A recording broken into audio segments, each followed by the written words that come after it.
Good morning my dear students. आज की इस क्लास में हम लोग क्लास ट्वेल्थ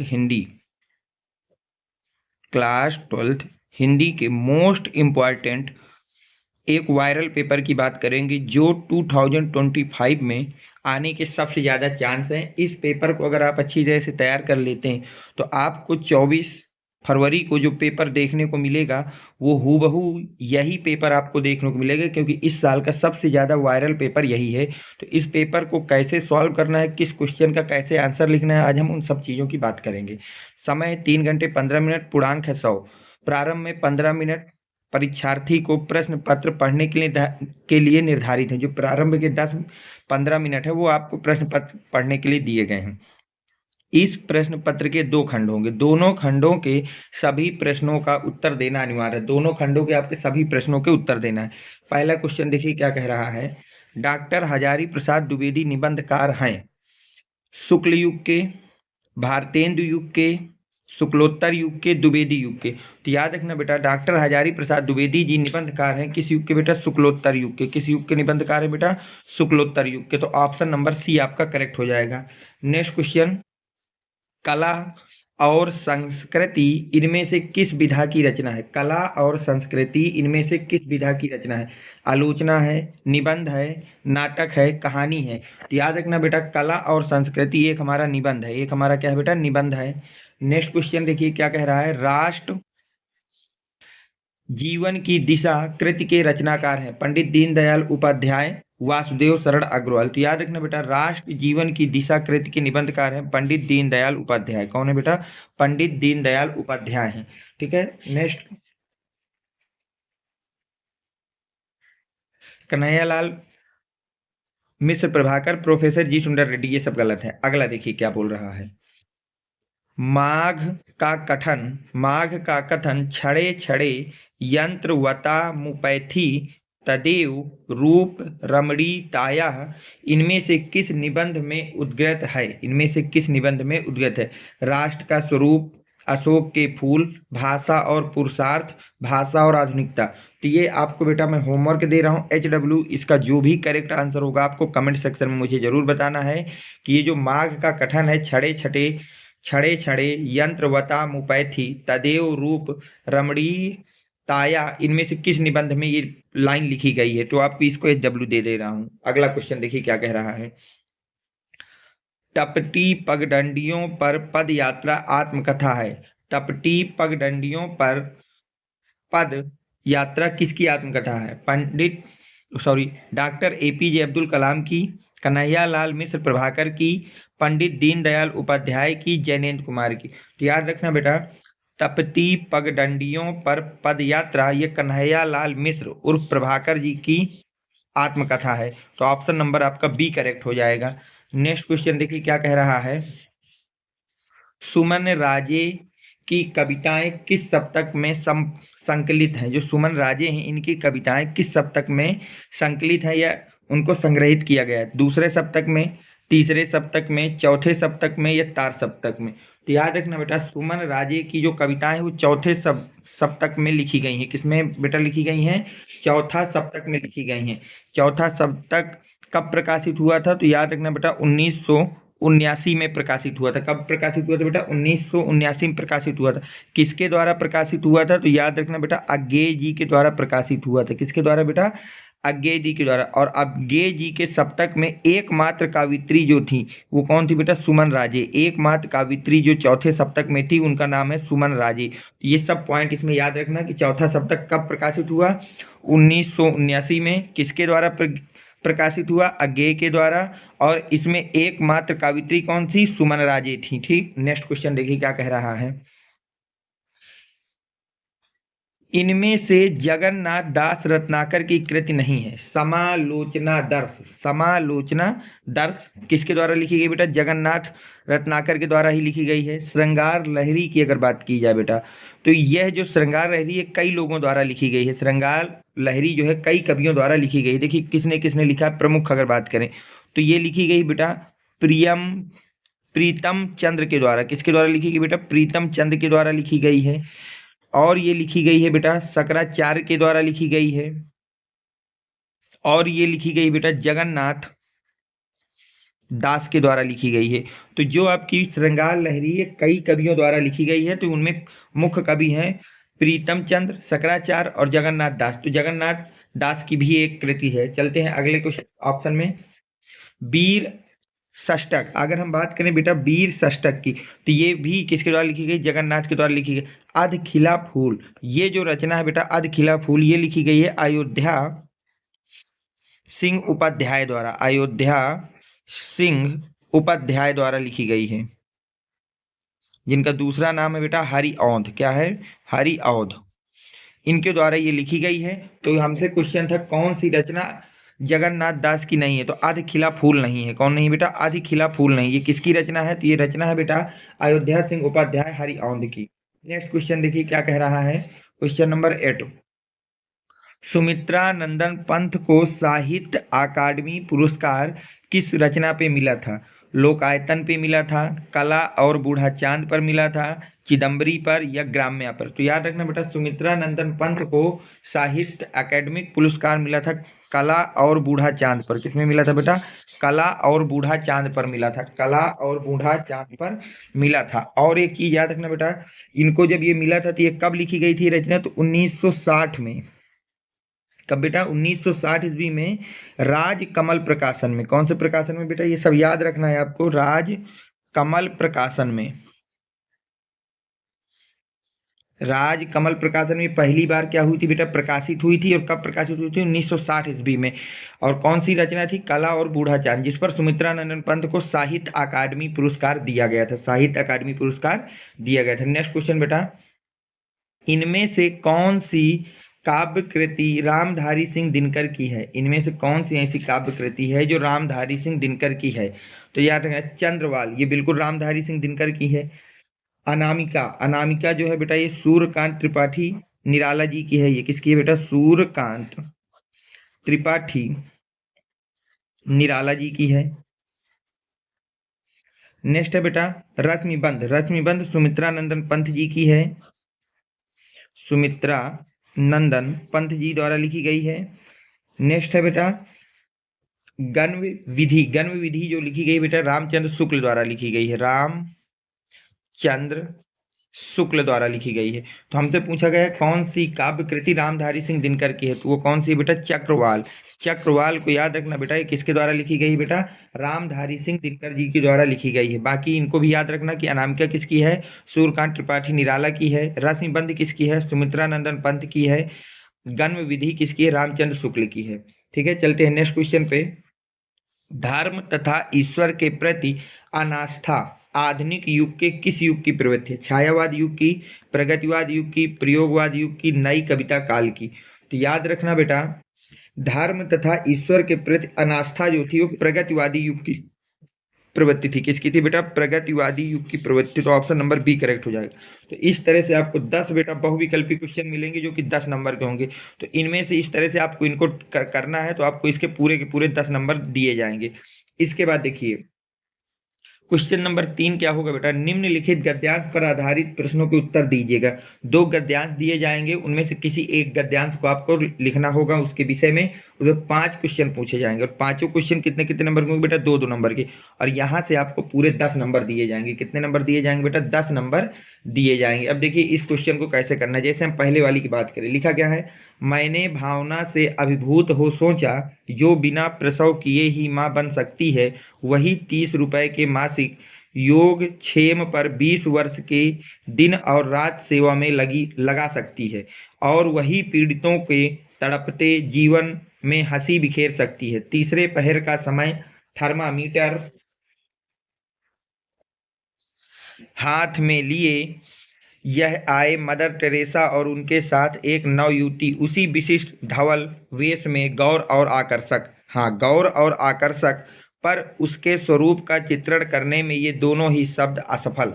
यूं कहकर उसके आस पास आ पहुँचे आ पाऊंगा कि शायद चांदनी को दूध में घोलकर ब्रह्मा ने उसका निर्माण किया हो। रूप और स्वरूप की एक देवी, साचा सी वह लड़की, नाम उसका क्रिस्ट हेल्ड और जन्मभूमि जर्मनी। फ्रांस की पुत्री मदर टेरेसा और जर्मनी की दुहिता कृष्ट हेल्ड, एक रूप एक ध्येय एक रस। ये आपको एक गद्यांश दिया गया। अब इसमें 5 क्वेश्चन पूछे गए। पहला क्या है बेटा, क्वेश्चन कह रहा है उपरयुक्त गद्यांश के पाठ और उसके लेखक का नाम लिखिए। तो देखिए, जब भी आप इस क्वेश्चन को करेंगे तो सबसे पहले आपको एक संकेत लिखना होगा बेटा। एक क्या लिखना होगा बेटा, संकेत लिखना होगा। ये सबसे पहले जो भी आपको गद्यांश सॉल्व करना हो बेटा, उसका संकेत लिख देना, ताकि ये पता चल जाए कि आप कौन से गद्यांश के आंसर लिखने जा रहे हैं। अब संकेत कैसे लिखेंगे, शुरू की 2 अक्षरों को लिख देना, मैंने भावना, यहाँ लिख दिया मैंने भावना डॉट डॉट डॉट, और लास्ट के 2 अक्षरों को लिख देना है बेटा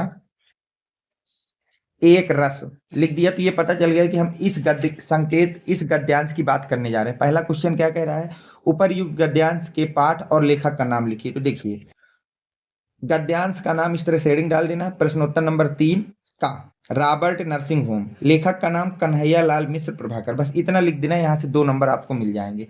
नेक्स्ट क्वेश्चन आपसे क्या कह रहा है बेटा, नव युवती का नाम का क्या नाम था, उसकी जन्मभूमि कहाँ थी। जब आपने इस गद्यांश को पढ़ा बेटा, सारे आंसर इसी गद्यांश में आपको मिल जाएंगे। बस लेखक का नाम और पाठ का नाम आपको याद करना पड़ेगा बेटा। नव युवती का नाम और उसकी जन्मभूमि, तो देखो यहाँ पर आपने पढ़ा था, हाँ, उस नवयुवती का नाम क्या था बेटा, क्रिस्ट हेल्ड था, और जन्मभूमि क्या थी, जर्मनी। तो इसी को लिख देना है आंसर में। आंसर में क्या लिखेंगे बेटा, नवयुवती का नाम क्रिस्ट हेल्ड था तथा उसकी जन्मभूमि जर्मनी है। इतना लिख दोगे, 2 नंबर यहाँ से मिल जाएंगे।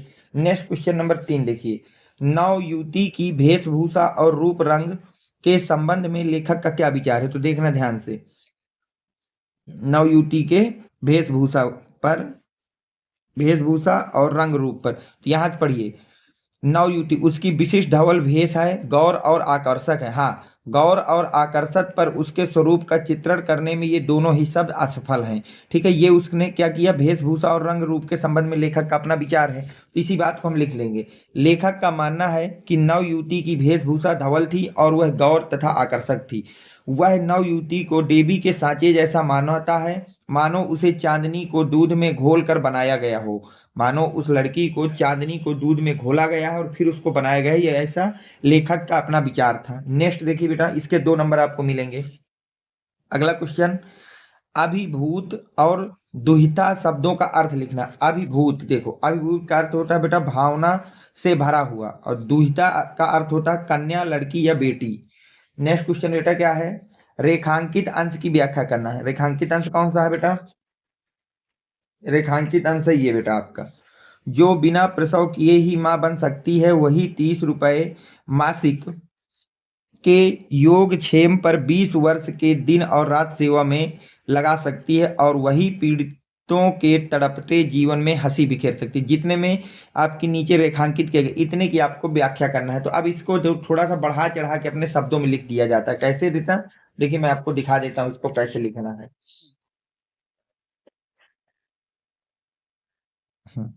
रेखांकित अंश की व्याख्या इस तरह से आपको हेडिंग डाल देना, लिखना बेटा, लेखक ने मदर टेरेसा और नवयुवती क्रिस्ट हेल्ड की भक्ति और सेवा भावना का वर्णन किया है। वह यह सोचता है कि ये दोनों महिलाएं बिना किसी बच्चे को जन्म दिए ही वे दोनों अनेकों लोगों के लिए माँ के समान हैं। वे समाज में सेवा में लगी हैं और पीड़ितों के जीवन में सुखी खुशी लाने का कार्य लगातार कर रही हैं। इस प्रकार लेखक ने यह बताने का प्रयास किया है कि सच्ची माँ का रूप केवल जन्म देने में नहीं, बल्कि दूसरों के प्रति संवेदनशीलता और सेवा में भी होता है। इतना आप लिख देंगे तो आपको पूरे के पूरे यहाँ से 10 नंबर मिलेंगे। देखिए, वहां आपको केवल एक ही गद्यांश के विषय में लिखना है, उसके संबंधित 5 क्वेश्चन करने हैं। लेकिन मैं यहाँ पे आपको पेपर सॉल्व करा रहा हूँ, तो मैं यहाँ पे दोनों गद्यांश आपको सॉल्व करा दूंगा। दूसरा गद्यांश अथवा में क्या दिया है बेटा, पर याद रखना वहां आपको दोनों नहीं लिखते, किसी एक गद्यांश को ही लिखना और उसके क्वेश्चनों के आंसर देना है। अगला गद्यांश क्या है, प्रकृति यह है कि बहुत पुराने जमाने में आर्य लोगों को अनेक जातियों से निपटना पड़ता था, जो गर्वीली थीं, हार मानने को प्रस्तुत नहीं थीं। पर्वतीय साहित्य में उनका संस्मरण घड़ा के साथ किया गया, और जो सहज ही मित्र बन सकीं, उनके प्रति अवज्ञा और उपेक्षा का भाव नहीं रहा। असुर, राक्षस, दानव और दैत्य पहली श्रेणी में तथा यक्ष, गंधर्व, किन्नर, सिद्ध, विद्याधर, वानर, भालू आदि दूसरी श्रेणी में आते हैं। परिवर्ती हिंदू समाज इन सब को बड़ी अद्भुत शक्तियों का आश्रय मानता है। सब ने देवता बुद्धि का पोषण करता है। अशोक वृक्ष की पूजा इन्हीं गंधर्वों और यक्षों की देन है। प्राचीन साहित्य में इस वृक्ष की पूजा के उत्सवों का बड़ा सरस वर्णन मिलता है। असल पूजा अशोक की नहीं बल्कि अधिष्ठता कदर्प देवता की होती थी।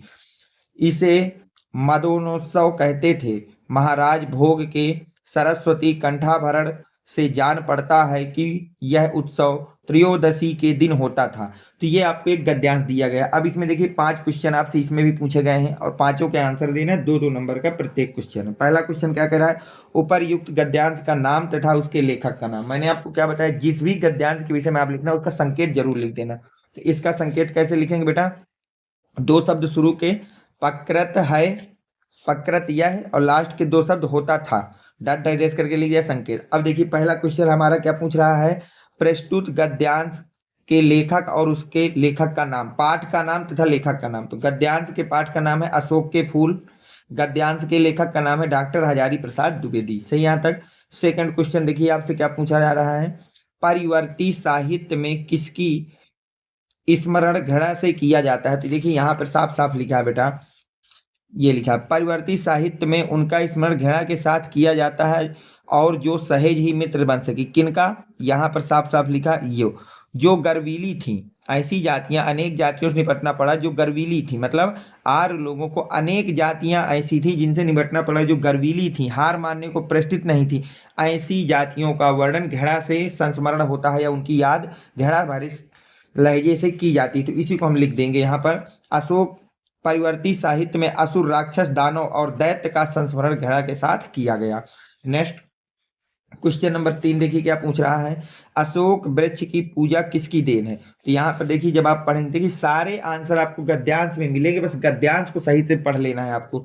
यहाँ पर लिखा होगा, ये देखिए, अशोक वृक्ष की पूजा इन्हीं गंधर्वों और यक्षों की देन है। तो यहाँ पे इसको लिख देंगे, अशोक वृक्ष की पूजा गंधर्वों और यक्षों की देन है। 2 नंबर यहाँ से आपको मिलेंगे। नेक्स्ट क्वेश्चन देखिए आपसे क्या पूछ रहा है, प्रकृत तथा कदर्प शब्दों का अर्थ लिखिए। प्रकृत शब्द क्या है बेटा, प्रकृत का अर्थ है स्वाभाविक या स्वभाव, कदर्प का अर्थ है कामदेव या प्रेम का देवता। नेक्स्ट क्वेश्चन बेटा, रेखांकित अंश की व्याख्या करना है। रेखांकित अंश कितना है, असल पूजा अशोक की नहीं बल्कि उनके अधिष्ठता कदर्प देवता की होती है, इसे मदोनोत्सव कहते थे। अब इसकी आपको व्याख्या कर देना है। तो लिखेंगे हम बेटा यहाँ से, लेखक ने प्राचीन भारतीय समाज की मान्यताओं का वर्णन किया है जहां आर्य लोगों को विभिन्न जातियों का सामना करना पड़ा। गर्वीली जातियों को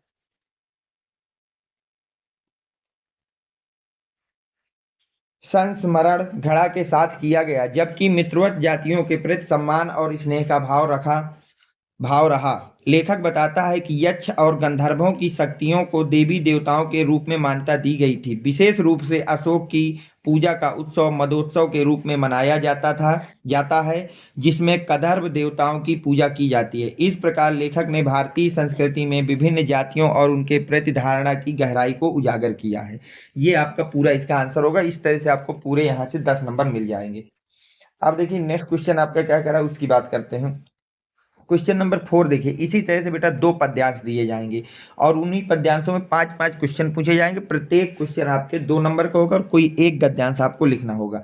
गद्यांश कर रहा हूँ, पद्यांश। 2 पद्यांश दिए जाएंगे, प्रत्येक पद्यांश में 5-5 क्वेश्चन पूछे जाएंगे और प्रत्येक क्वेश्चन 2-2 नंबर का होगा, यानी कि 10 नंबर का पद्यांश होगा और 2 में से किसी एक को लिखना होगा।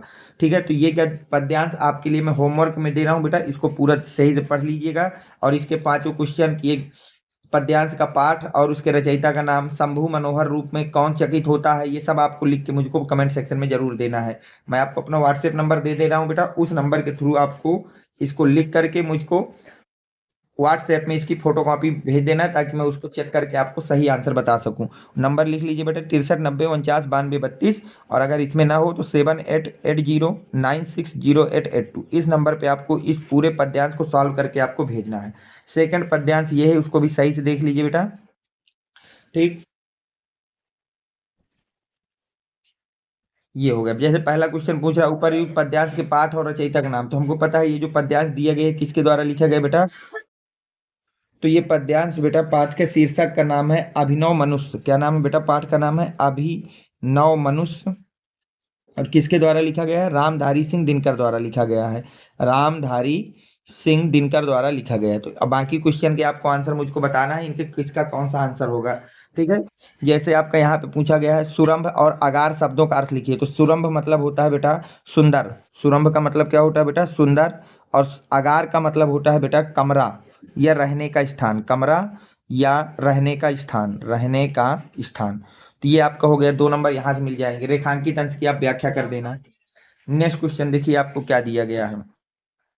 निम्नलिखित में से किसी एक लेखक का जीवन परिचय देते हुए उसकी रचनाओं का उल्लेख कीजिए। एक निम्न में से किसी एक लेखक का जीवन परिचय देते हुए उनकी रचनाओं को उल्लेख करना। अधिकतम कितने में बेटा 80 शब्दों में। तो 3 नंबर का जीवन परिचय होगा और 2 नंबर की उनकी रचनाएं होंगी। वासुदेव शरण अग्रवाल, आचार्य हजारी प्रसाद द्विवेदी, डॉक्टर एपीजे अब्दुल कलाम। किसी एक के विषय में लिखना, चाहे जिसके विषय में आप लिख देना। तो मैं यहाँ पर आपको वासुदेव शरण अग्रवाल के विषय में बताता हूँ। ठीक है, देखिए कैसे आप इसको लिखेंगे। देखिए हमको वासुदेव शरण अग्रवाल का लिखना है, तो सबसे पहले थोड़ा सा आपको इंडेक्स बना देना होगा। जन्म, जन्म स्थान, उपाधि, भाषा, प्रमुख रचनाएं, शैली, मृत्यु, इनको थोड़ा सा एक शॉर्ट नोट्स के टाइप में बना देना है वहां पर। जैसे जन्म 7 अगस्त 1904 ईस्वी में, जन्म स्थान मेरठ उत्तर प्रदेश, उपाधि पीएचडी और डीलिट, भाषा प्रौढ़ और परिमार्जित खड़ी बोली, प्रमुख रचनाएं पृथ्वीपुत्र, भारत की एकता, मातृभूमि, वाग्धारा, कल्पवृक्ष, शैली विचारात्मक व्याख्यात्मक, मृत्यु 27 जुलाई 1967 ईस्वी। अब इनका इस तरह से इंडेक्स बना देना और फिर हेडिंग डालना जीवन परिचय। अब इन्हीं चीज को डिटेल से लिख देना है। डॉक्टर वासुदेव शरण अग्रवाल का जन्म सन 1904 ईस्वी में मेरठ जनपद के खेड़ा ग्राम में हुआ था। इनके पिता और माता लखनऊ में रहते थे, अतः इनका बाल्यकाल लखनऊ में ही व्यतीत हुआ। यहीं से इन्होंने प्रारंभिक शिक्षा भी प्राप्त की। इन्होंने काशी हिंदू विश्वविद्यालय एवं एमए की काशी हिंदू विश्वविद्यालय से एमए की परीक्षा उत्तीर्ण की। लखनऊ विश्वविद्यालय से पाणिनि कालीन भारत शोध प्रबंधक पर इनको पीएचडी की उपाधि से विभूषित किया गया। यहीं से इन्होंने डीलिट की उपाधि भी प्राप्त की। इन्होंने पाली, संस्कृत, अंग्रेजी आदि भाषाओं तथा प्राचीन भारतीय संस्कृति और पुरातत्व का गहन अध्ययन किया और इन क्षेत्रों में उच्च कोटि के विद्वान माने जाने लगे। इतना लिख देना है आपको इनके जीवन परिचय में, ताकि आपको पूरे 2 नंबर यहाँ से मिल सके। अब अगर हम लोग बात करते हैं प्रमुख इनकी रचनाओं पे, तो देखिए इनकी अगर हम प्रमुख कृतियों की बात करें तो निबंध संग्रह पृथ्वीपुत्र, वाग्धारा, भारत की मौलिक एकता, माता भूमि, कल्पवृक्ष, कला और संस्कृति आदि। शोध पाणिनि कालीन भारत पर इन्होंने शोध किया था। अगर हम संपादन की बात करें तो जायसी कृत, पद्मावत की संजीवनी व्याख्या, बाण भट्ट का हर्षचरित का सांस्कृतिक अध्ययन। इसके अतिरिक्त इन्होंने पाली, प्राकृत और संस्कृत के अनेक ग्रंथों का भी संपादन किया। भाषा शैली, तो अग्रवाल जी की भाषा शुद्ध और परिष्कृत खड़ी बोली है। इन्होंने व्यवहारिकता, सुबोधकता और स्फटिकता सर्वत्र विद्यमान है। शैली के रूप में इन्होंने गौड़ेशात्मक, व्याख्यात्मक एवं उद्धरण शैलियों का प्रयोग प्रमुखता से किया है। इस तरह से आपको पूरा लिखना है ताकि आपको पूरे 5 नंबर मिल सके। तो मैंने आपको इसका पूरा पैटर्न बता दिया, इसी तरह से आपको सीखना है, इसको लिखना। अब देखिए अगला क्वेश्चन आपसे क्या कह रहा है उसकी बात कर लेते हैं। अब इसी तरह से बेटा खा नंबर भी होगा 5 नंबर का क्वेश्चन, और उसमें आपसे एक कवि का पूछेगा। निम्नलिखित में किसी एक कवि का जीवन परिचय देते हुए उनकी कृतियों पर प्रकाश डालना है। उनका जीवन परिचय को देते हुए उनकी कृतियों पर आपको क्या डालना है बेटा, प्रकाश डालना है। तो अगर हम बात करें बेटा भारतेंदु हरिश्चंद्र, जयशंकर प्रसाद, सच्चिदानंद, हीरानंद वात्स्यायन अज्ञे, तो मैं आपको किसी एक का लिखना है तो जयशंकर प्रसाद का बता देता हूँ किस तरह से लिखना है, बाकी आप देख लेना जो भी आपको सही लगे। वहां पर कोई एक लिखना है, 3 ऑप्शन में होंगे, किसी एक के विषय में लिखना होगा। तो देखिए जयशंकर प्रसाद जी के जीवन परिचय की बात कर लेते हैं। जीवन परिचय, तो जयशंकर प्रसाद का जन्म काशी के एक प्रतिष्ठित वैश्य परिवार में सन 1889 ईस्वी में हुआ था। इनके पिता का नाम देवी प्रसाद था। प्रसाद जी की प्रारंभिक शिक्षा घर पर ही हुई थी। अल्प अवस्था में ही क्षय रोग से ग्रस्त होकर ये स्वर्ग सिधार गए थे। अल्प अवस्था में ही क्षय रोग से ग्रस्त होकर कहाँ चले गए बेटा, स्वर्ग सिधार गए थे, या इस अपनी कर्म भूमि को छोड़कर चले गए थे। अब अगर हम बात करें इनकी प्रमुख रचनाओं की, तो रचनाएं कौन कौन सी बेटा, जयशंकर जी की रचनाएं निम्न है। काव्य ग्रंथ में कमायनी, आंसू, लहर, झरना। कहानी है आकाश द्वीप, इंद्रजाल, प्रतिध्वनि, आंधी। उपन्यास है बेटा कंकाल, तितली, इरावती, अपूर्ण। निबंध है काव्य और कला, चंपू प्रेम है, प्रेम राज्य। बस इतना आपको इनके विषय में लिख देना, आपको यहाँ से पूरे के पूरे 5 नंबर मिल जाएंगे बेटा। अब हम चलते हैं नेक्स्ट क्वेश्चन पे। नेक्स्ट क्वेश्चन क्या है? क्वेश्चन नंबर 6 देखिए।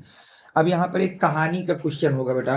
बोला जा रहा है पंचलाइट कहानी की कथानक पर प्रकाश डालना है। कितने शब्दों में? 80 शब्दों में। या फिर अगर ये नहीं करना तो चरित्र चित्रण की दृष्टि से बहादुर अथवा कर्मनाशा की हार कहानी की समीक्षा करना है। अब आपको चरित्र चित्रण के आधार पर चाहे आप बहादुर कहानी का चरित्र चित्रण करिए और चाहे कर्मनाशा का चरित्र चित्रण करिए, किसी एक की हार का, बहादुर या कर्मनाशा की हार का समीक्षा करना है। तो हम लोग यहाँ पर बहादुर को करते हैं बेटा। किसको करते हैं? बहादुर के चरित्र चित्रण की बात करते हैं। देखिए आप इस आंसर को कैसे लिखेंगे। बहादुर कहानी की समीक्षा। तो देखिए बहादुर कहानी मध्यम वर्गीय परिवार में नौकरी करने वाले बहादुर नाम के नेपाली लड़के पर आधारित एक समस्या मूलक कहानी है। कहानी कला के तत्वों के आधार पर कहानी की समीक्षा निम्न प्रकार से है। शीर्षक। प्रस्तुत कहानी का शीर्षक लघु, आकर्षक, सरल तथा सार्थक है। कहानी की कथा इसके प्रमुख पात्र बहादुर के चारों ओर घूमती है, अतः शीर्षक की दृष्टि से बहादुर कहानी एक सफल रचना है। ये हो गई पहली हेडिंग। सेकंड हेडिंग पड़ेगी बेटा कथानक। कौन सी पड़ेगी बेटा? कथानक। तो प्रस्तुत कहानी में लेखक ने समाज के भेदभाव को उजागर किया है। बहादुर 12 से 13 वर्ष की उम्र का एक गरीब लड़का है। वह एक साधारण परिवार में नौकर है जिसका मुखिया स्वयं एक लेखक है। प्रारंभ में कुछ दिन तक उसका बड़ा आदर सत्कार होता है, किंतु कुछ दिन बाद वह लेखक के घर वालों के डांट मार खाने लगता है। पहले तो उसका बहुत आदर सत्कार होता है, लेकिन समय के साथ साथ लेखक के घर वाले उसको डांटने लगते हैं और मारने भी लगते हैं। रिश्तेदारों द्वारा बहादुर पर चोरी का आरोप भी लगाया जाता है और रिश्तेदारों के द्वारा बहादुर के ऊपर चोरी का आरोप भी लगा दिया जाता है। कहानी का कथानक रोचक, सुगठित, संक्षिप्त तथा समस्या प्रधान है। इसमें बताया जाता है कि मात्र पूंजीपति ही श्रम का शोषण नहीं करते, वरन सामान्य मध्यम वर्ग भी इस कुकृत्य में पीछे नहीं है। इस प्रकार कथानक तत्व की दृष्टि से यह एक सफल कहानी है। अगली हेडिंग पड़ेगी बेटा समीक्षा में पात्र का चरित्र चित्रण। किसका बेटा? पात्र तथा चरित्र चित्रण। तो देखिए प्रस्तुत कहानी में पात्रों की संख्या सीमित है। बहादुर निम्न वर्ग का प्रतिनिधित्व करता है। कहानी का मुख्य पात्र बहादुर है। गृह स्वामिनी निर्मला तथा उनका बेटा किशोर, रिश्तेदार, उसकी पत्नी और लेखक कहानी के अन्य पात्र हैं। बहादुर ईमानदार, मेहनती और स्वाभिमानी लड़का है। निर्मला साधारण महिला है। किशोर शान शौकत में रहने वाला लड़का है जो कम साधन होते हुए भी रईसों की नकल करते हैं। इस प्रकार पात्र और चरित्र चित्रण की दृष्टि से बहादुर एक सफल कहानी है। नेक्स्ट हेडिंग पड़ेगी बेटा भाषा शैली। तो इस कहानी की भाषा कथा प्रशंसक के अनुकूल, व्यवहारिक एवं प्रवाहपूर्ण है तथा शैली आत्मपरक है।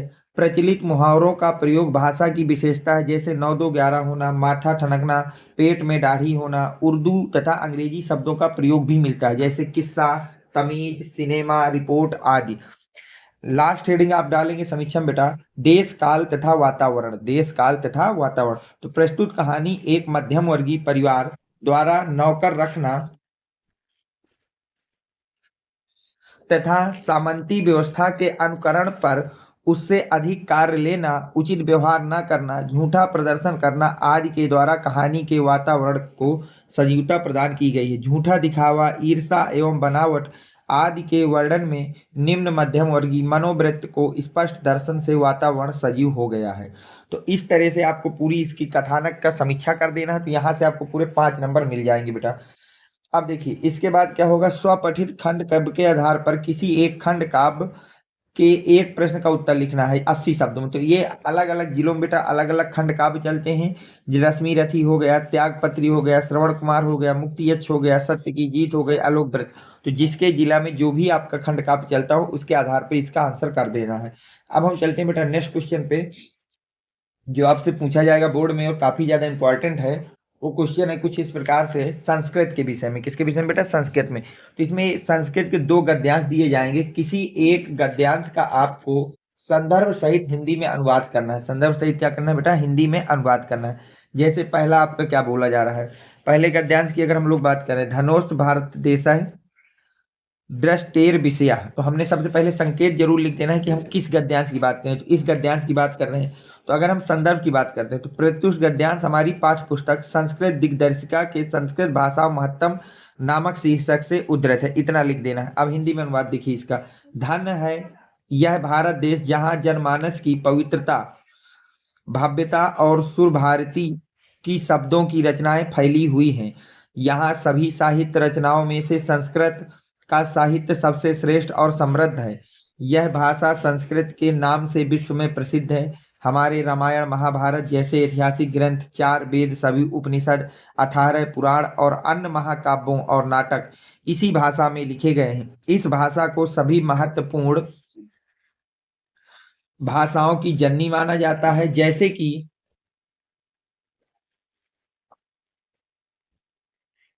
भाषा तत्वों द्वारा कहा गया है। संस्कृत की महानता, ज्ञान की विविधता और व्यापकता किसी के लिए भी दृष्टिहीनता का विषय नहीं है। ये तो हो गया पहला गद्यांश।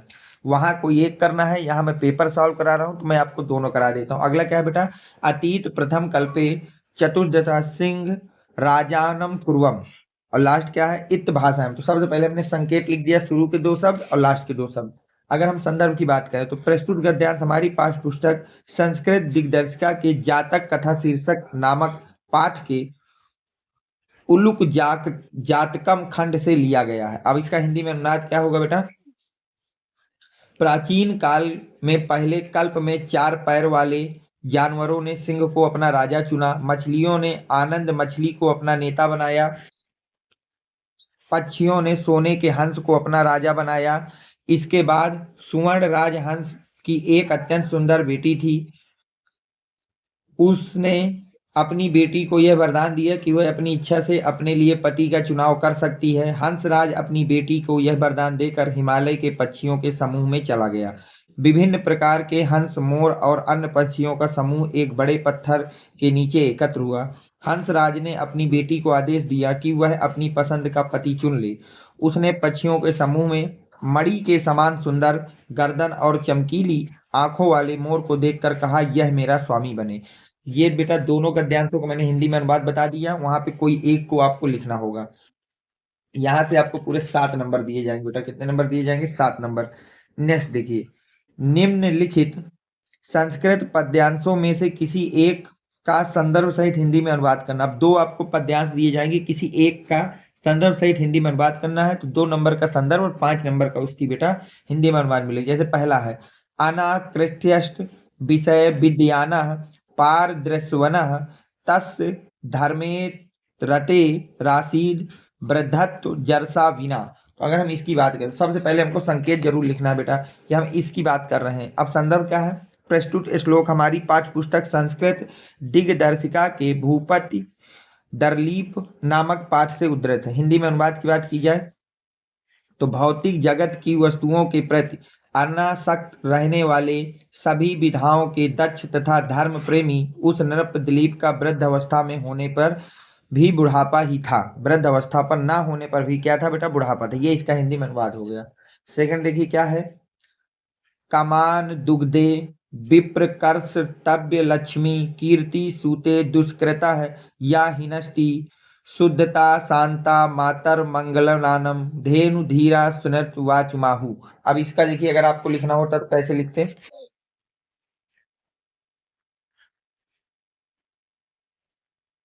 तो देखिए सबसे पहले हमको बेटा क्या लिखना है? संकेत लिखना है। संकेत लिख दिया, शुरू के 2 शब्द लास्ट के 2 शब्द। संदर्भ की बात अगर हमसे कही आए तो संदर्भ कैसे लिखोगे?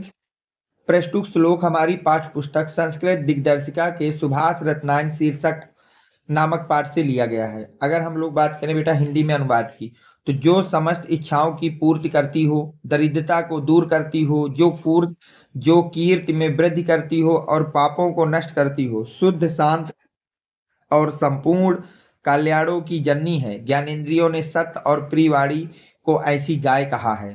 तो और उन्होंने जो ज्ञानियों ने था उन्होंने ऐसी वाणी को क्या बोला है? सत्य और प्रियवाणी को क्या बोला है? गाय बोल की संज्ञा दी है। तो इस तरह से इसका आपको आंसर लिखना होगा। नेक्स्ट देखिए, आपको क्या दिए गए बेटा? 4 क्वेश्चन दिए गए हैं। बोला जा रहा है निम्नलिखित में से किन्हीं 2 प्रश्नों के उत्तर संस्कृत में देने हैं। निम्नलिखित में से किन्हीं 2 के उत्तर आपको किस में देने हैं बेटा? संस्कृत में देने हैं। तो देखिए इनको कैसे लिखेंगे। पहला क्वेश्चन, कवि कुल गुरु का कथ्यते, कवि कुल गुरु का कथ्यते, तो इसका आंसर क्या होगा बेटा? तो इसका आंसर हम लोग लिखेंगे कवि कुल गुरु कालिदास कथ्यते। कौन है बेटा? कवि कुल गुरु कालिदास कथ्यते, ये इसका आंसर हो गया। नेक्स्ट, दिलीप है कस्य प्रदेशस्य राजा आसीत। दिलीप जो है कस्य प्रदेश राजा आसीत, तो दिलीप है अयोध्या राजा आसीत। नेक्स्ट क्वेश्चन बेटा, मूल संडकर ग्रह कदा अत्यजत। लिखेंगे बेटा मूल संड सप्तदश है वर्षे वया काले ग्रह अज्यत। नेक्स्ट, विद्यार्थीन की त्यजतेन, तो विद्यार्थी आलस्य त्यजतेन। ठीक, ये आपका पूरा चारों आंसर हो गए। वहां पे केवल दो के लिखने हैं, मैंने चारों इसलिए बताया क्योंकि पेपर हम सॉल्व कर रहे हैं। नेक्स्ट है बेटा, रौद्र रस अथवा करुण रस की परिभाषा लिखकर उन उसका एक उदाहरण दीजिए। मतलब किसी एक के विषय में लिखना है, चाहे आप रौद्र रस के विषय में लिख दीजिए और चाहे फिर करुण रस के विषय में लिख दीजिए, तो किसी एक की परिभाषा दीजिए और उसमें एक उदाहरण लिखना है। तो हम लोग करुण रस की बात कर लेते हैं बेटा। देखिए करुण रस, करुण रस का स्थायी भाव शोक है। करुण रस का स्थायी भाव क्या है बेटा? शोक है। जब किसी व्यक्ति की मनचाही वस्तुओं को नष्ट हो जाना या उसका ना मिलने का उसके हृदय में जो भाव उत्पन्न होता है या जो शोक उत्पन्न होता है या दुख उत्पन्न होता है, वहां से हमारे करुण रस की उत्पत्ति होती है। उदाहरण की बात की जाए बेटा, हे खग मृग हे मधुकर श्रेणी तुम देखी सीता मृग नैनी, तो ये आपका एक करुण रस का उदाहरण है। नेक्स्ट, इसके इतना लिख दोगे आपको 2 नंबर दिए जाएंगे बेटा। नेक्स्ट क्वेश्चन आपसे क्या कह रहा है? अनुप्रास अथवा उत्प्रेक्षा अलंकार को दोहरण परिभाषा लिखिए। ठीक है, तो आपको किसी एक की या तो अनुप्रास या तो उत्प्रेक्षा अलंकार की परिभाषा और दो उसका उदाहरण लिखना है। तो देखिए हम लोग उत्प्रेक्षा की बात कर लेते हैं बेटा। जहां उपमेय में उपमान की संभावना की जाए वहां उत्प्रेक्षा अलंकार होता है। जहां उपमेय में उपमान की संभावना की जाए वहां कौन सा होता है बेटा? उत्प्रेक्षा अलंकार होता है। और इनमें अधिकतर मनु मानो जानो आदि शब्द होते हैं। इनमें हमको अगर मनु मानो जानो शब्द का प्रयोग मिल जाए तो आप समझ जाइए कि वहां पर उत्प्रेक्षा अलंकार है। अगर हम उदाहरण की बात करें, उदाहरण देखिए ध्यान से, सिर फट गया उसका वही मानो अरुण रंग का घड़ा। सिर फट गया उसका वही मानो अरुण रंग का घड़ा। तो स्पष्टीकरण में देखिए उपरोक्त पंक्तियों में मानो शब्द आया है, इसलिए यहाँ पर कौन सा अलंकार होगा बेटा? उत्प्रेक्षा अलंकार होगा। इतना लिख देना है, तो यहाँ से उत्प्रेक्षा, ये इसके 2 नंबर आपको मिल जाएंगे। नेक्स्ट क्वेश्चन देखिए क्या है, चौपाई तथा रोला छंद को परिभाषित करते हुए उसका एक उदाहरण लिखना है। तो या तो चौपाई या तो रोला, किसी एक की परिभाषा लिखना है और उदाहरण लिख लेना है। तो मैं यहाँ पर आपको चौपाई के विषय में बता रहा हूँ बेटा। किसके विषय में बता रहा हूँ? चौपाई के विषय में। तो ध्यान से समझिए, चौपाई यह एक सममात्रिक छंद है। पहली बात याद रखना है कि चौपाई एक कैसा छंद है बेटा? सममात्रिक छंद है। इसमें 4 चरण होते हैं। इसमें कितने चरण होते हैं बेटा? 4 चरण होते हैं। इसके प्रत्येक चरण में 16 मात्राएं होती हैं। प्रत्येक चरण के अंत में 2 गुरु होते हैं। ठीक है, तो याद रखना चौपाई एक सममात्रिक छंद है। इसमें 4 चरण होते हैं, प्रत्येक चरण में 16 मात्राएं होती हैं। प्रत्येक चरण में कितने मात्राएं होती हैं बेटा?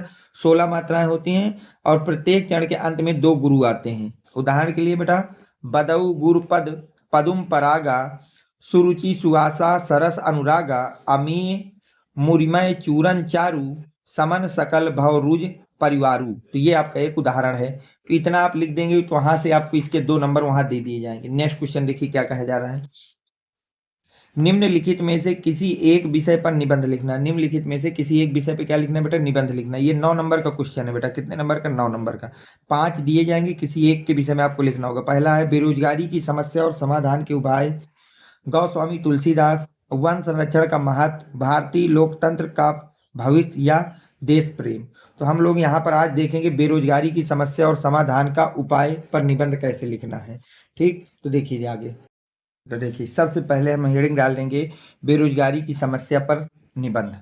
ठीक है, अब प्रस्तावना सबसे पहली हेडिंग होगी, लगभग दुनिया के सभी देशों में बढ़ती जनसंख्या ने बेरोजगारी को आज विस्फोटक स्थिति में ला करके खड़ा कर दिया है। बेरोजगारी किसी भी देश के विकास में प्रमुख बाधाओं में से एक है जो प्रगति के मार्ग को तेजी से अवरुद्ध करती है। इसके बाद अगली हेडिंग होगी बेटा आपके पास बेरोजगारी का अर्थ। ये जरूर याद रखना है निबंध लिखते समय कि ज्यादा से ज्यादा हेडिंग लिखना है और उसमें एक एक पैराग्राफ लिख देना है। ये नहीं करना है कि 1-2 हेडिंग डाल दिए और 2-2 पेज लिख रहे हैं। केवल हेडिंग 8 से 9 हेडिंग बनाना है और प्रत्येक हेडिंग में एक एक पैराग्राफ लिख देना है। जैसे बेरोजगारी का अर्थ, एक हेडिंग ये बन गई, तो एक कुशल और प्रतिभाशाली व्यक्ति को कई कारणों से उचित नौकरी ना मिलना ही बेरोजगारी है। अर्थात जब किसी व्यक्ति को अपनी जीविका के लिए कोई काम नहीं मिलता है तो उसे बेरोजगार कहते हैं और उसकी इस समस्या को बेरोजगारी कहते हैं, और उसकी इस समस्या को क्या कहते हैं बेटा? बेरोजगारी कहते हैं। अगला हम हेडिंग डालेंगे बेरोजगारी के प्रकार। तो बेरोजगारी बेटा कई प्रकार की होती है। अल्प बेरोजगारी, खुली बेरोजगारी या अनैच्छिक बेरोजगारी जिसको कहते हैं, ऐच्छिक बेरोजगारी, मौसमी बेरोजगारी, शिक्षित बेरोजगारी। अब इनके विषय में सबको थोड़ा थोड़ा लिख देना कि अल्प बेरोजगारी किसे कहते हैं। तो ध्यान देखिए, अल्प बेरोजगारी जब किसी व्यक्ति को उसकी योग्यता से कम कार्य मिलता है अथवा जब कुछ ही समय के लिए काम मिलता है तो उस स्थिति में अल्प बेरोजगारी कहा जाता है। उस स्थिति को क्या कहा जाता है बेटा? अल्प बेरोजगारी कहा जाता है। यदि किसी इंजीनियर को क्लर्क का काम दिया जाए तो उसकी योग्यता का पूरा लाभ नहीं मिलेगा। सेकंड बेटा आपको क्या लिखना है कि खुली बेरोजगारी किसको कहते हैं या अनैच्छिक बेरोजगारी। तो देखिए, खुली बेरोजगारी या पूर्ण बेरोजगारी अथवा अनैच्छिक बेरोजगारी, इनमें से कोई भी एक हेडिंग आप वहां पर कर सकते हैं। तो जब कोई व्यक्ति काम करने को तैयार हो लेकिन उसे काम ना मिले तो इस स्थिति को पूर्ण या खुली बेरोजगारी कहते हैं। भारत में पूर्ण बेरोजगारी बहुत अधिक है। यहाँ करोड़ों की संख्या में बेरोजगार लोग हैं और इनकी संख्या निरंतर बढ़ती जा रही है। नेक्स्ट आपको हेडिंग डालना है बेटा ऐच्छिक बेरोजगारी। कौन सी है बेरोजगारी बेटा? ऐच्छिक बेरोजगारी। तो ध्यान से देखिए ऐच्छिक बेरोजगारी क्या है। ऐसा व्यक्ति व्यक्ति जो बाजार में प्रचलित मजदूरी दर पर काम करने को तैयार नहीं है, अर्थात वह ज्यादा मजदूरी की मांग कर रहा है और ज्यादा मजदूरी मिल नहीं रही है, इस कारण वह बेरोजगार है। तो ये हो गया बेटा ऐच्छिक बेरोजगारी। इसको क्या कहते हैं बेटा? ऐच्छिक बेरोजगारी। नेक्स्ट है बेटा मौसमी बेरोजगारी। क्या होती है? तो ध्यान से देखिए, मौसमी बेरोजगारी जैसे फसल काटते समय मजदूरों को रख लिया जाता है, ऐसे ही भवन निर्माण के समय मजदूरों को रख लिया जाता है, बाद में वो बेरोजगार हो जाते हैं। जैसे ही फसल कट जाती है, भवन का निर्माण हो जाता है, तो वो हमारे क्या हो जाते हैं? बेरोजगार हो जाते हैं। अर्थात जब किसी व्यक्ति को वर्ष के कुछ ही महीनों के लिए काम मिलता है और शेष समय वह बेकार रहता है तो उस स्थिति को मौसमी बेरोजगारी कहा जाता है। तो उस स्थिति को हम लोग क्या नाम देते हैं बेटा? मौसमी बेरोजगारी कहते हैं। नेक्स्ट है बेटा शिक्षित बेरोजगारी। शिक्षित बेरोजगारी क्या है उसकी बात कर लेते हैं। तो ध्यान देखिए बेटा, शिक्षित बेरोजगारी की अगर हम लोग बात करें तो शिक्षित बेरोजगारी शिक्षित या पढ़े लिखे लोगों में होती है, क्योंकि ये लोग शिक्षित नौकरी ही चाहते हैं लेकिन नौकरियों की संख्या इतनी अधिक नहीं है कि सभी को नौकरी दी जा सके। इस कारण भारी संख्या में शिक्षित लोग बेरोजगार हैं। अब बेरोजगारी के कारण कि बेरोजगारी किस कारण से उत्पन्न होती है, तो देखिए इसके कई कारण हैं। जनसंख्या वृद्धि है, दोषपूर्ण शिक्षा प्रणाली है, नए बेरोजगारों की कमी है, नए रोजगारों की कमी है, निर्धनता है, कृषि क्षेत्र का पिछड़ापन है, मशीनरीकरण है। अब इन सब हेडिंगों में छोटा छोटा सा लिख देना है हमको कि जनसंख्या वृद्धि में किस प्रकार। तो ध्यान से देखिए, अगर हम बात करें बेटा जनसंख्या वृद्धि की तो जनसंख्या वृद्धि में कैसे? तेजी से बढ़ती जनसंख्या बेरोजगारी के प्रमुख कारणों में से एक है। देश के जनसंख्या जितनी गति से बढ़ रही है उसी गति से उद्योग, नौकरियां और राष्ट्रीय आय में वृद्धि नहीं हो रही है, जिसके कारण बेरोजगारी दर बढ़ रही है। सेकंड, दोषपूर्ण शिक्षा प्रणाली। सेकंड क्या है बेटा? दोषपूर्ण शिक्षा प्रणाली। तो देखिए इसका क्या कारण है? दोषपूर्ण शिक्षा प्रणाली किसी भी देश की शिक्षा प्रणाली उस देश की सामाजिक, आर्थिक और राजनीतिक स्तर पर अपना प्रभाव डालती है। बेरोजगारी की समस्या का एक प्रमुख कारण दोषपूर्ण शिक्षा प्रणाली। दोषपूर्ण शिक्षा प्रणाली का मतलब है शिक्षा का अभाव, यानी कि अशिक्षा से है। यही कारण है कि भारत में बेरोजगारी जैसी समस्या उत्पन्न हो रही है। नेक्स्ट है बेटा नए रोजगारों की कमी। नए रोजगारों की कमी। तो देखिए कई तकनीकी समस्याओं और बढ़ती जनसंख्या के कारण रोजगार का अवसर नहीं बढ़ पा रहे हैं। अतः लोगों को पर्याप्त रूप से रोजगार उपलब्ध नहीं हो पाते, क्योंकि रोजगार बढ़ ही नहीं रहे हैं। तो ये भी एक उसका रीजन हो गया बेटा।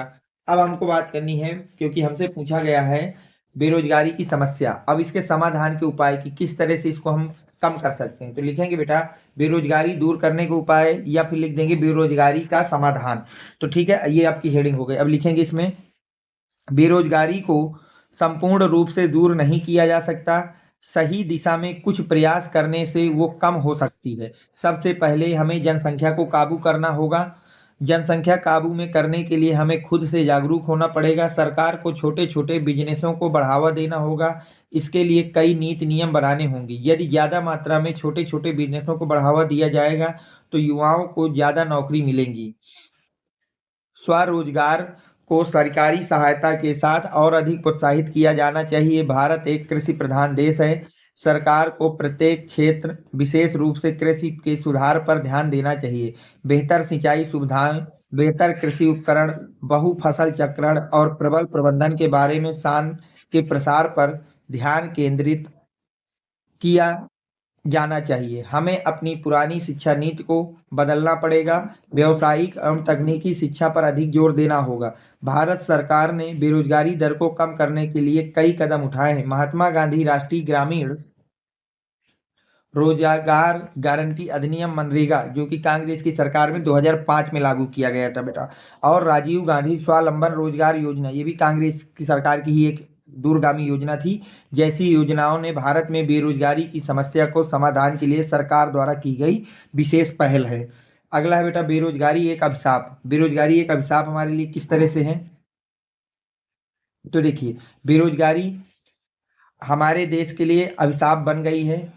वो देश के युवा लोगों की मानसिक शक्ति छीन लेती है, देश के युवाओं में तनावग्रस्त जीवन जीने पर मजबूर कर देती है। बेरोजगारी के कारण देश के कई लोग निर्धनता और भुखमरी का शिकार हो जाते हैं। युवाओं में बहुत आक्रोश चोरी, डकैती, हिंसा, अपराध और आत्महत्या जैसे अपराध करने पर मजबूर कर देता है। बेरोजगारी निराशा और असंतोष का कारण बनती है और विनाशकारी दिशाओं में युवाओं की ऊर्जा को नष्ट कर देता है। बेरोजगारी के कारण मानसिक स्थिति में से बचने के लिए लोग ड्रग्स और शराब को बुरी आदतों से ग्रस्त हैं। अब नेक्स्ट है बेटा उपसंहार। ये लास्ट हेडिंग होती है किसी भी निबंध की। पहली हेडिंग हमेशा होगी प्रस्तावना और लास्ट हेडिंग होगी बेटा उपसंहार। तो लिखेंगे भारत में बेरोजगारी एक गंभीर समस्या है। भारत में शिक्षा का अभाव, रोजगार के लिए पर्याप्त उद्योगों की कमी, शासन की नाकामी जैसे कई कारणों से बेरोजगारी जन्म लेती है। आज बेरोजगारी की स्थिति इतनी बढ़ चुकी है कि अगर इस पर अंकुश न लगाया गया तो देश की आर्थिक, सामाजिक एवं भौतिक राजनीतिक दशा को हिला सकती है। यदि इस स्थिति में सुधार होता है तो निश्चित ही रूप से हमारा देश विकसित देशों की श्रेणी में आ सकता है। तो इतना आपको लिखना होगा। अगर पूरे 9 नंबर चाहिए आपको निबंध के, तो ये सब आपको वहां पर लिखकर आना पड़ेगा। अब चलते हैं बेटा नेक्स्ट क्वेश्चन पे। अगला क्वेश्चन क्या है?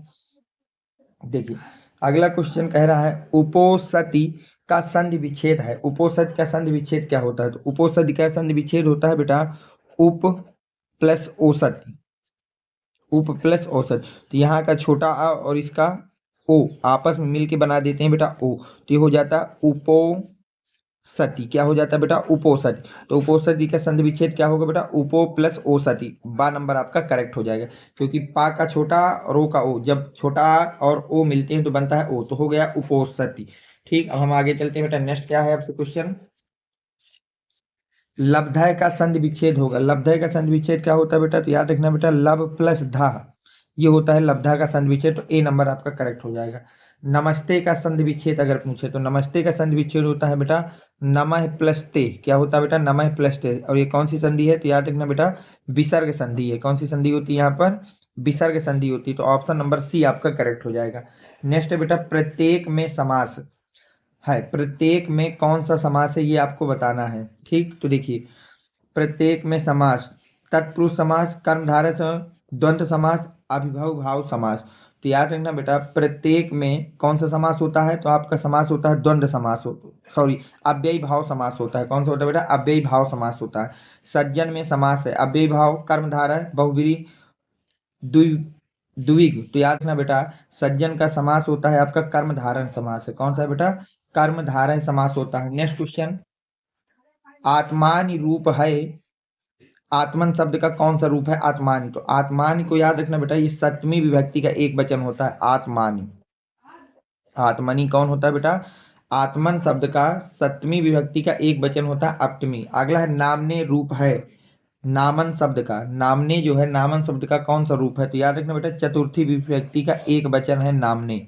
नामने नामन शब्द के चतुर्थी विभक्ति का एक वचन है। नेक्स्ट है तिष्ठेत अथवा नयतम शब्द किस धातु, लकार, पुरुष और वचन का है?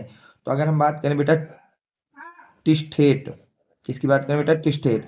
तो अगर मैं इसकी धातु की बात करूं तो ये बेटा तिष्ठ धातु का है। किसका है बेटा? तिष्ठ धातु से लिया गया है। लकार कौन सा है? तो ये विधि लिंग लकार है। कौन सा बेटा? विधि लिंग लकार है। ठीक, नेक्स्ट आपसे क्या पूछा जा रहा है बेटा? ये कौन सा पुरुष है? तो याद रखना बेटा ये मध्यम पुरुष है। मध्यम पुरुष है। और वचन कौन सा है बेटा, बहुवचन है, मध्यम पुरुष का बहुवचन है। तो इस तरह से लिखना है, सब आधे आधे नंबर के हैं। धातु का आधा नंबर, लकार का आधा नंबर, पुरुष का आधा नंबर और लकार वचन का आधा नंबर। तो इस तरह से 2 नंबर मिलेंगे। अगर आपको टिष्ठते ना आए तो वहां पे नयतम को कर देना। किसको कर देना बेटा, नयतम। नयतम में धातु की बात की जाए तो नय धातु है, लकार की बात की जाए तो लट लकार है, वचन की बात की जाए तो प्रथम पुरुष है, वो पुरुष की बात की जाए तो प्रथम है, और अगर वचन की बात की जाए तो एक वचन है। कौन सा है बेटा, एक वचन है। तो इस तरह से किसी एक के विषय में लिखना है। अगला क्वेश्चन आपसे क्या कह रहा है बेटा, नित्वा शब्द में प्रत्यय है। जो नित्वा शब्द है इसमें प्रत्यय क्या है, तो याद रखना क्वत्वा जो है इसका प्रत्यय है, क्वत्वा इसका जो है प्रत्यय होगा। नेक्स्ट क्वेश्चन बेटा क्या कह रहा है, लघुत्तम शब्द का प्रत्यय क्या होगा। लघुत्तम शब्द का प्रत्यय त्वा है। कौन है बेटा, त्वा। लघुत्तम शब्द का प्रत्यय है त्वा। नेक्स्ट क्वेश्चन देखिए क्या कह रहा है बेटा आपसे, रेखांकित पदों में से किसी एक पद की विभक्ति से संबंधित नियम का उल्लेख करना है। मतलब पुत्री में कौन सी विभक्ति है ये बताना है और उसका नियम कौन सा लग रहा है ये बताना है। विभूत में कौन सी विभक्ति है और उसका नियम, नम में कौन सी विभक्ति है। तो ये आपके लिए मैंने HW बेटा, इसको आपको सही से बताना है, इसका क्या आंसर होगा कमेंट सेक्शन में। नेक्स्ट, निम्नलिखित में से किन्हीं 2 वाक्यों को संस्कृत में अनुवाद कीजिए। किन्हीं 2 वाक्यों का संस्कृत में अनुवाद करना है। जैसे पहला है, वे श्याम को पुस्तक देते हैं, तो हो जाएगा बेटा ते श्याम पुस्तक ददात ददत। नेक्स्ट है बेटा, वह मोक्ष के लिए भगवान को भजता है। तो ये आपके लिए होमवर्क है, इसका जो भी संस्कृत में अनुवाद हो आपको कमेंट सेक्शन में लिखना है। नेक्स्ट क्वेश्चन, हम दोनों विद्यालय जा रहे हैं। यहाँ होगा अवा दौ विद्यालय गच्छता। नेक्स्ट बेटा, श्याम राम के घर जा रहा है, तो लिखेंगे रामः श्यामः सह गृह गच्छाति। ये आपका पूरा का पूरा मैंने हिंदी के पेपर सॉल्व करके दिखा दिए कि किस तरह से आपको वहाँ अपना पेपर सॉल्व करना है, ताकि आपको 100 में 100 मार्क्स आ सकें। उम्मीद करता हूँ कि ये पेपर आपके पूरा समझ में आया होगा। अगर इसके बाद भी कोई डाउट है तो कमेंट सेक्शन में अपना डाउट लिखेंगे, जिसे मैं जल्द से जल्द सॉल्व करने की पूरी कोशिश करूँगा। Thanks for watching, next video coming soon.